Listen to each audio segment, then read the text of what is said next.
The Relentless series, taken by the Sculpted Podcast.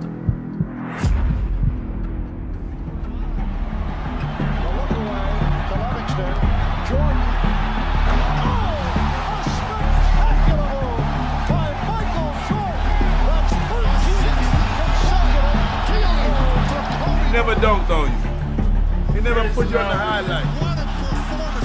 What an exit for number 24. Helping you unleash relentless greatness from within.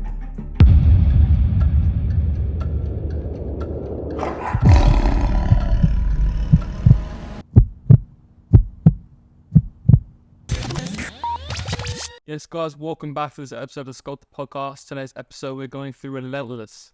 And it is chapter 7 today, which is, let me just grab it up.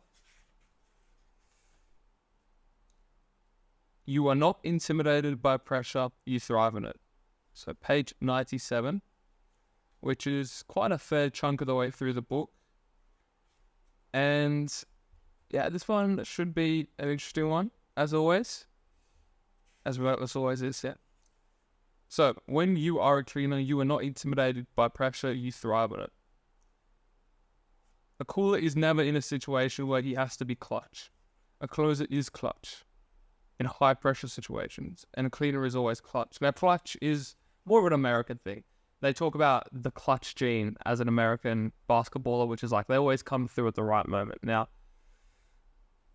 a cooler is in a situation where he's never in a situation where he has to be clutch, which means that he's never really trusted in those situations.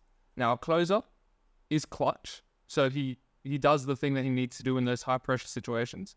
And then a cleaner, he's always clutch. So there's not going to be any clutch moments, right?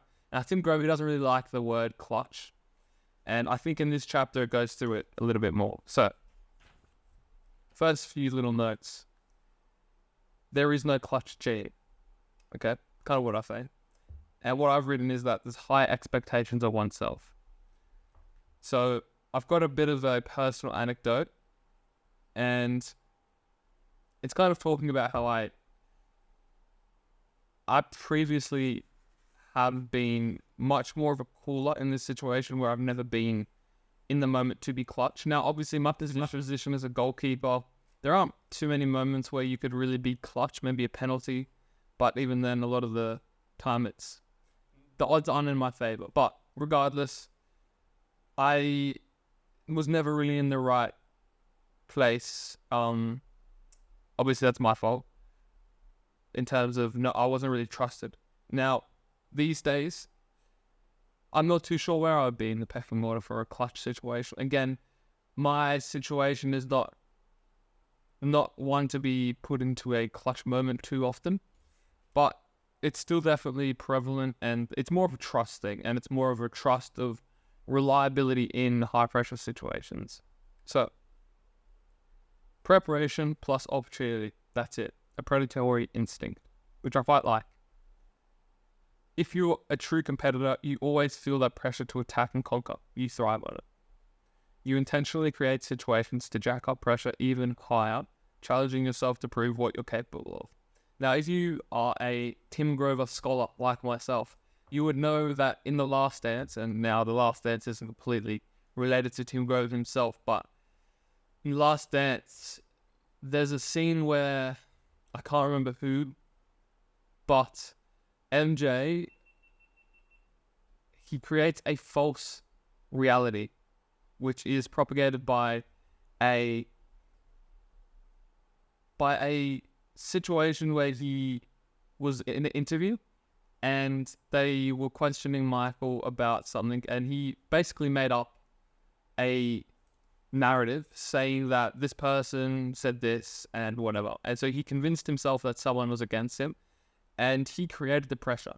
He created this pressure, and then later they found out that this never happened. So the incident that Michael Jordan made up never happened. It was only there to serve this pressure. He thrives on pressure. Now, prove what you're capable of. You show it in everything you do. For cleaners, every moment is a pressure situation. Honestly, if I were you, I'd be insulted if someone said I had the clutch gene. It's not a compliment. When people say you step up for the big games, Where were you for all the other games? Why weren't you that solid and aggressive and effective all the time? So for good to be prevalent, there must be bad.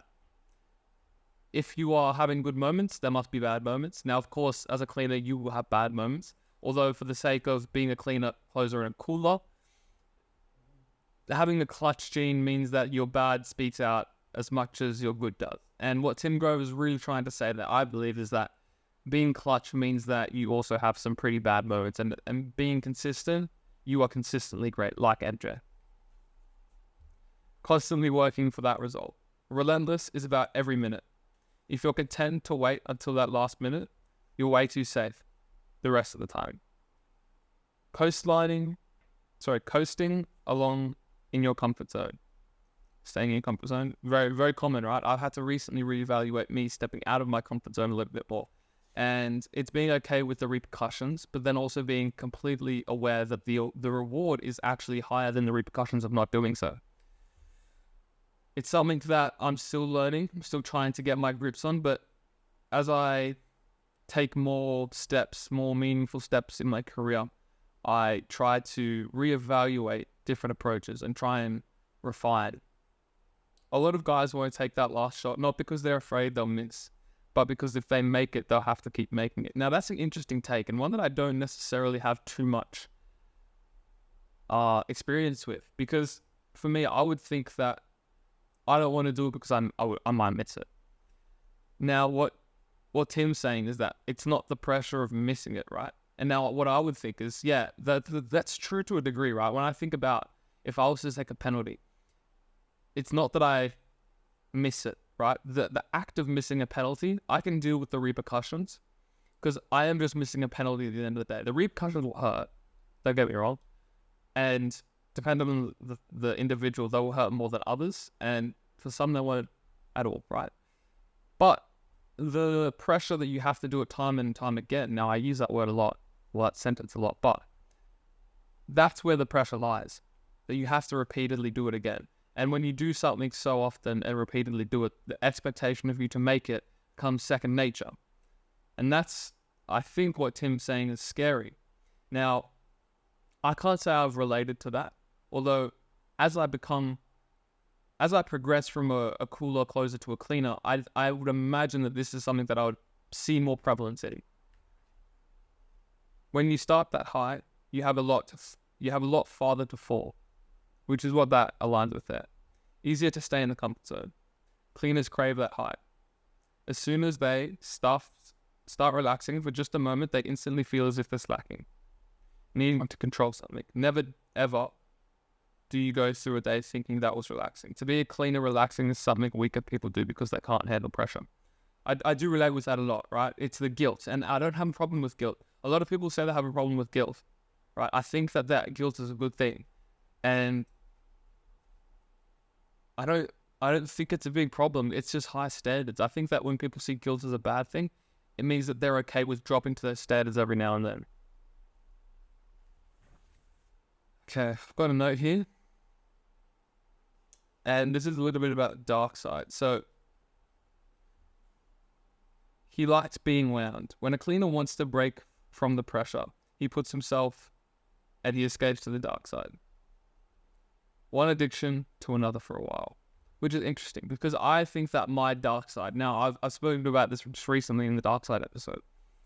Now, I think my dark side is related to the game.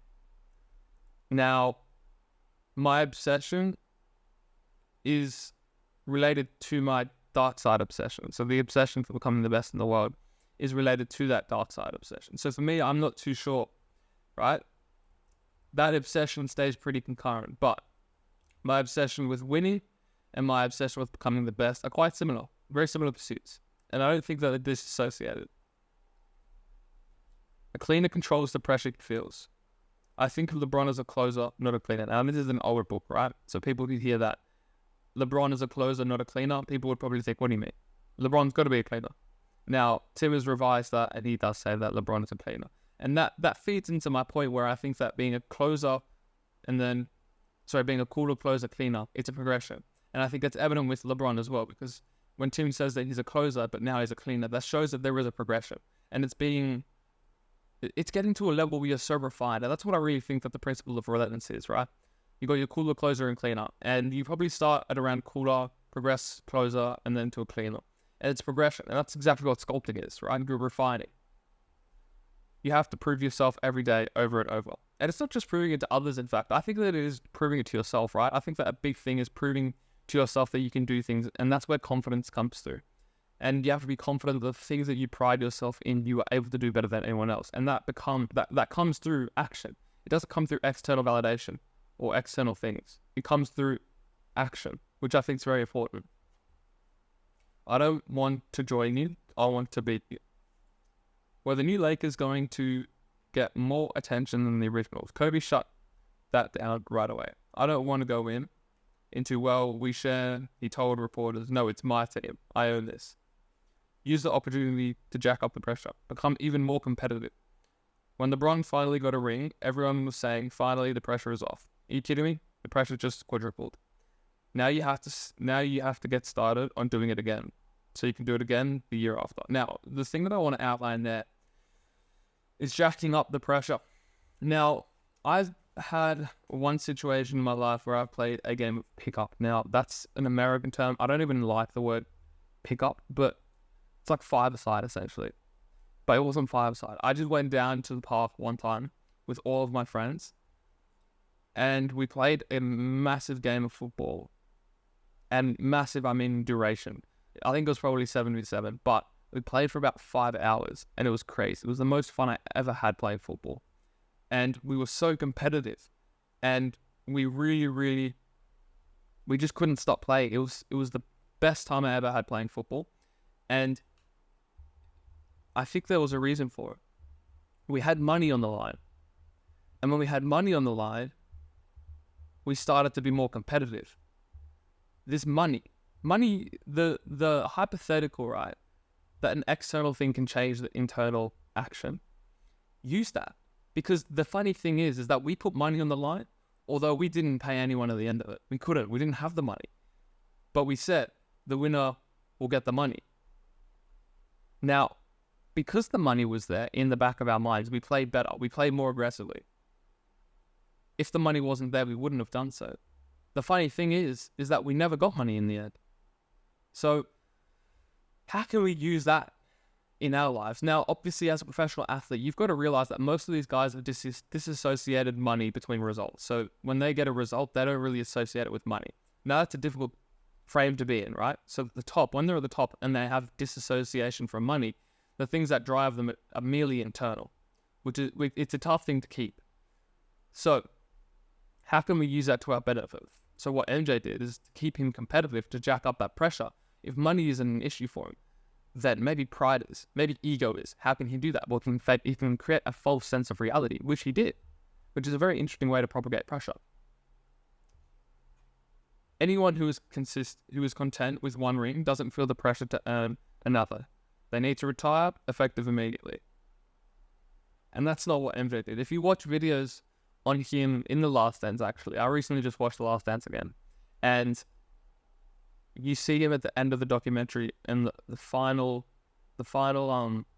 chapter of the documentary, where he gets asked by the interviewer about would he have kept going if it wasn't for the situation with Chicago Bulls and Scottie Pippen and everything that happened.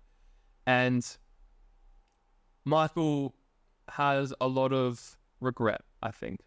And he wishes that he could have done it for longer. And if he knew what the owners of Chicago Bulls were actually saying and doing, which he didn't know at the time until The Last Dance, he would have gone for more rings. And he says this.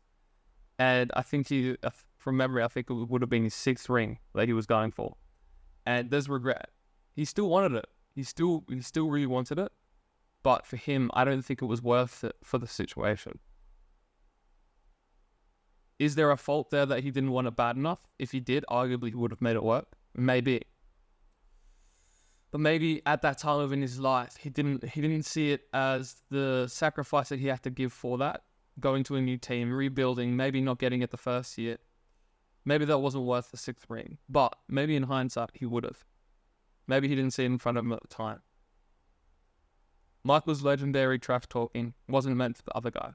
It was a way for him to heighten the pressure he put on himself. Now, that's exactly what I was saying. Because once you told others how bad you're about to F them up, you're going to have to deliver on that promise. Most people run from stress. I run to it. Now, that's profound. And that's such a hard concept to really act upon. In just me saying it right now, yeah, great, run the pressure. No one's doing it. No one's doing it. The best are doing it. Your level of success is defined by how well you embrace and manage it. The moment you show, he'll attack. Exactly what you should do when someone shows weaknesses. Stress will always be stressful. It held MJ accountable, but getting used to being stressed is where you get results. Now that's a note of mine, which is quite good for a little kid. Again, these are old notes. So you can let exterior influence. Exterior starts to influence when interior isn't shutting everything down, which is interesting. So these are my notes. And I think I can agree with that. So the exterior starts to influence you when your interior isn't. I guess it's when your interior isn't capable enough. So it's a two-way process where you have to be interiorly well so that the exterior doesn't affect you. LeBron, we said he wasn't going to comment and then commented at length. That's a closer. And clearly doesn't respond to external pressure. He puts the pressure back on the guy, trying to get under his skin by refusing to acknowledge him. You don't compete with anyone. You make them compete with you. You can't control what the other guy puts on you. Focus only on the internal pressure that drives you. Embrace it, feel it, so no one else can throw more at you than you've already put on yourself. Now, this is quite interesting. And Tim talks about even with Tiger Woods' apology. Now, Tim doesn't really like that Tiger Woods apologized. Now, LeBron doesn't like that he commented at length. Now, we all know LeCap kind of feeds into this a little bit. And if you don't know what LeCap is, it's LeBron Cap, which is LeBron's lies. But it's the main point is that the internal pressure is what's the driving factor here most of the time. And you have to control that. And you can't let the external influence you. It has to be internal. Now, that's very hard to do again. It's not as simple as just doing that. There has to be process. It has to be second nature, right? You have to reprogram yourself so that as soon as you're put into a situation, it's not a response, it's a reaction, right? You have to train yourself that it's immediately pattern recognition so that you act immediately in accordance with what you want to do, even without thinking about, for example, LeBron didn't think about his comments when he says, he says he wasn't going to comment, and then he commented at length. A closer didn't think about that, and they did it, so they were counterintuitive to what they said. A cleaner would not think about it, but they wouldn't be counterintuitive to what they said. They would be programming themselves to stay concurrent with their word. Now, that's the difference. It's reprogramming your brain for success. Kobe never reacted, never flinched, not once. After the daily reporters asked how he was able to not respond, his answer, why should I? I don't want to hear that someone can't handle pressure. Most people choose to not to because it's easy to stay in the comfort zone. But if you want to be successful, you have to place in the sun, then you have to leave the shade. It's cool and comfortable compared to the hot discomfort of the sun. You can't be relentless if you can't take discomfort. You can't be unstoppable if you only deal with pressure when you have no choice. Pressure can't bust pipes. It can also make it diamonds. Sorry, pressure can bust pipes, but it can also make diamonds. Now, brilliant analogy, right? Pressure can break someone or it can make someone. And it's how you deal with that pressure. Now, I want to make an episode in the future about what is pressure. This will be more, it will help you understand this part of the book now. If you don't truly understand pressure for what it is, you won't really relate with this much, right? A lot of this is disassociation with pressure and understanding what pressure is at its rawest form. Now, reading this, you won't understand that just by reading it. You have to delve deep into what pressure is. Now, what I would do is I'll create a video so you do. But right now, you have to see this for face value. And if you don't, then you've experienced it. Stress is what brings you to life. Let it motivate you, make you work harder, use it. Don't run from it. When it makes you uncomfortable, so what? You have to be able to recognize the difference between stress that can bring you great results and stress you create yourself that just causes chaos. When you're faced with the stress of a great challenge set before you, making the team work for a raise, finishing a job, winning a championship, unvaluable gifts, and buried under all that pressure, not everyone gets the opportunity to be stressed by the potential to achieve exceptional things. Keep that pressure turned up all the time. I start seeing guys slipping away around March when they start thinking about playoffs. The constant pressure starts taking a toll. They get lazy at practice. They stop putting in the extra work. The guys who quit first aren't the leaders with all the pressure on them. It's the other guys that can't stay engaged all season. So the people who are at the top, it's like natural selection. The people who are at the top will be able to deal with it. Okay, the people who can't deal with it would never get in that situation in the first place. It's natural selection. The leaders don't have the luxury of checking out. With team sport, you have a lot of the other people relying on you. And you know that every day someone is meant to be taking the day off. So you're going to have to cover for them. I really like that, actually. I reiterate that to myself quite a lot before a game. As a goalkeeper, being a leader in the team, I always know that someone is going to be having a day off out of the 10 other people in the room. So I have to cover for them. And as a goalkeeper, I have quite a lot of influence to do so. Ask yourself, have you got the luxury? Sorry, this is my notes.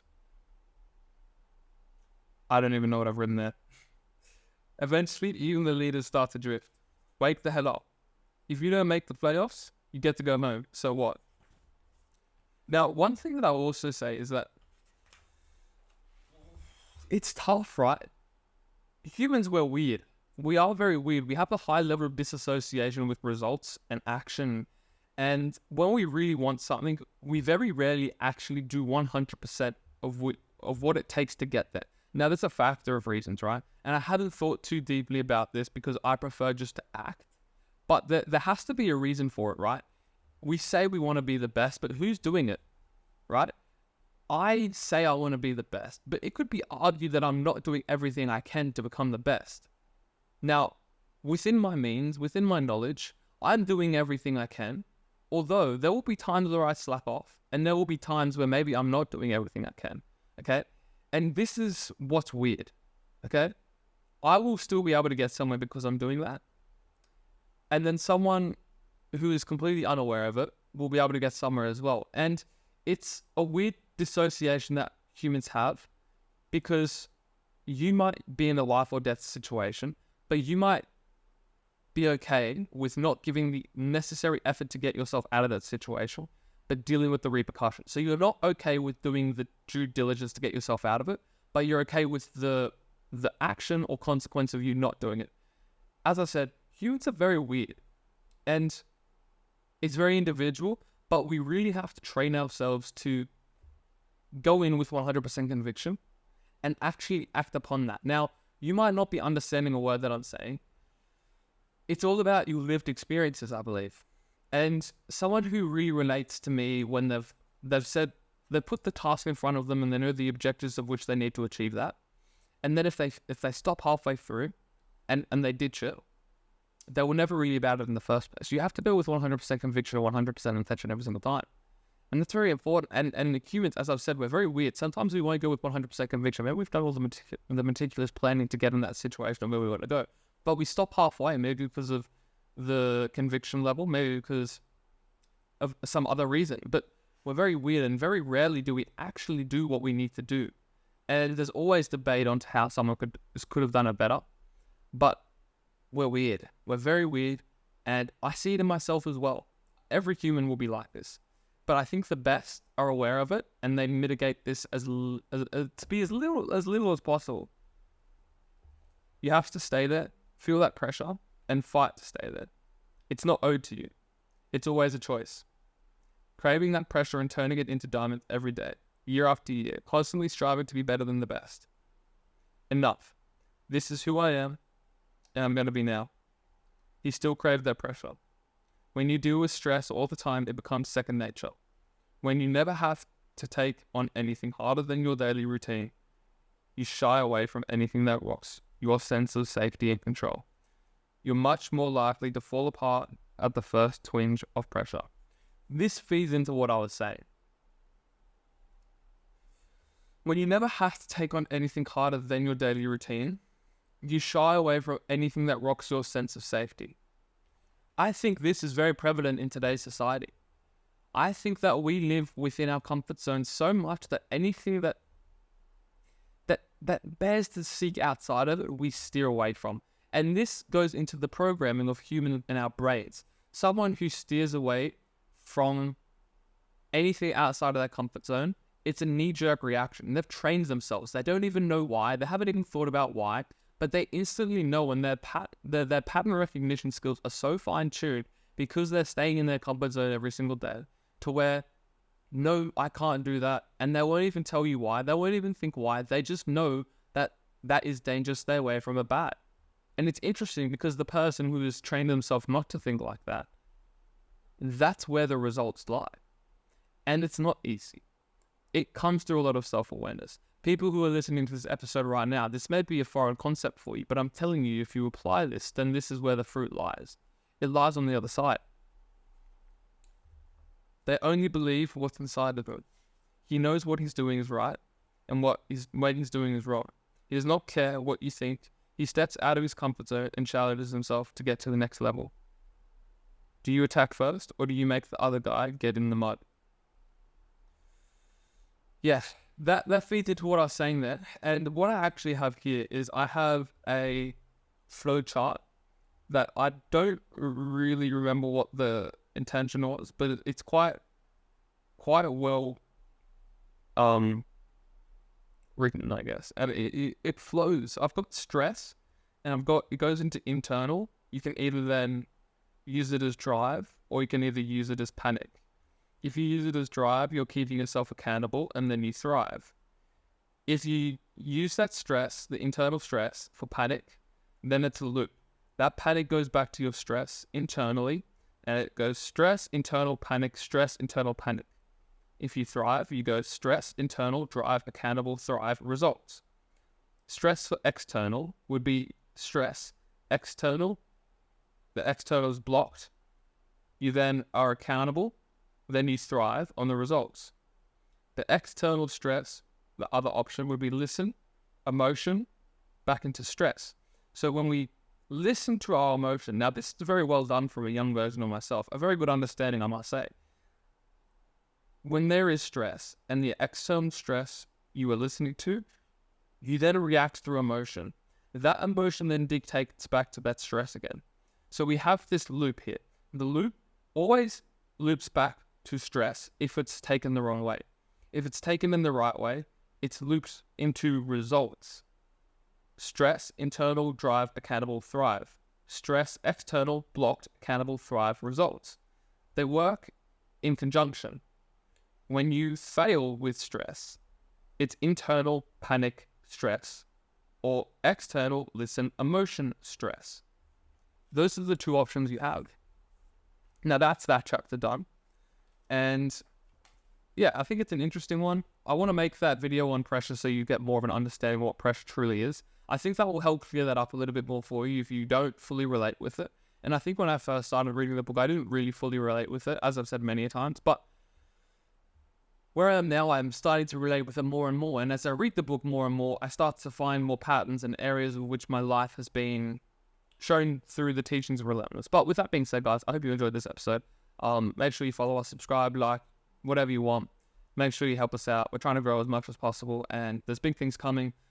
Make sure you keep looking at the Sculpted app, getting the Sculpted Kickstarter up and running, and I'll be doing a few stuff with the media, hopefully, trying to get onto some like news channels or whatever, try and get the Kickstarter up and running, and yeah, some big things coming, guys. So make sure you share the word and stay sculpted.